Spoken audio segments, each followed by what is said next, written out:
Do you have special talents? Would you like to change the world? Would you like to contribute to the atheist cause? Then why not join AtheismTV? We're looking for hosts for our various shows. A newswriter, a video editor, a news anchor, or the host of your own show. Any of these volunteer positions are available for you to leave a mark via the Atheism TV collaboration channel. Now is your chance to shine and make a difference. Contact us today.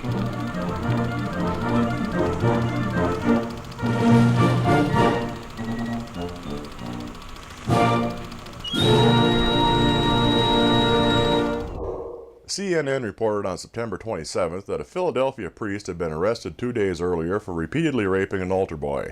Father Brennan is accused of rape, involuntary deviant sexual intercourse, and aggravated indecent assault over a 3-year period.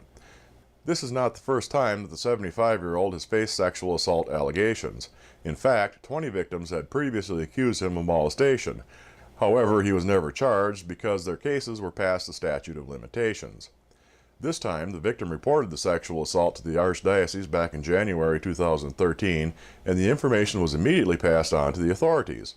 Furthermore, the Archdiocese was already in the process of defrocking Father Brennan.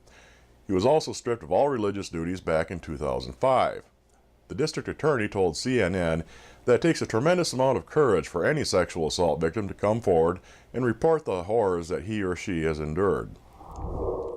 Since accepting the papacy, Pope Francis has led by example in his plea for the clergy to be frugal, to drive less expensive vehicles, and to pass the savings on to the poor. On the evening of his selection as prelate, he opted out of the grand parade in the bulletproof Mercedes Popemobile that his predecessor had been exhibited in, choosing instead to pile into the same minibus that the cardinals were chauffeured in. In Brazil, he requested an inexpensive Fiat, and during a recent visit to a Roman refugee camp, he selected a Ford Focus from the Vatican's carpool for his ride. So when 70-year-old Father Renzo Zocca offered him the use of a 1984 Renault 4 with 186,000 miles on it, the Pope accepted gladly. Deputy spokesman of the Holy See, Father Ciro Benedettini, suspects that whenever feasible, the Pope may even opt to forego the added expense of a paid driver, saying, "I think the Pope will drive himself a bit inside the Vatican." On Sunday, September 22nd, 2 suicide bombers killed 85 Christians and wounded at least another 120 who were worshiping at the All Saints Church in Peshawar, Pakistan.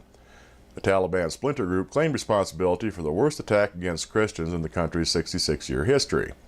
The terrorist statement reportedly laid the blame for their action at the feet of the United States for drone strikes on Pakistani soil. Reactions against the Taliban were swift. For example, Prime Minister Nawaz Sharif is supposedly rethinking his peace talk plans with the group. Former Interior Minister Rehman Malik believes that the bombings were done by those forces who have an anti-Pakistan agenda.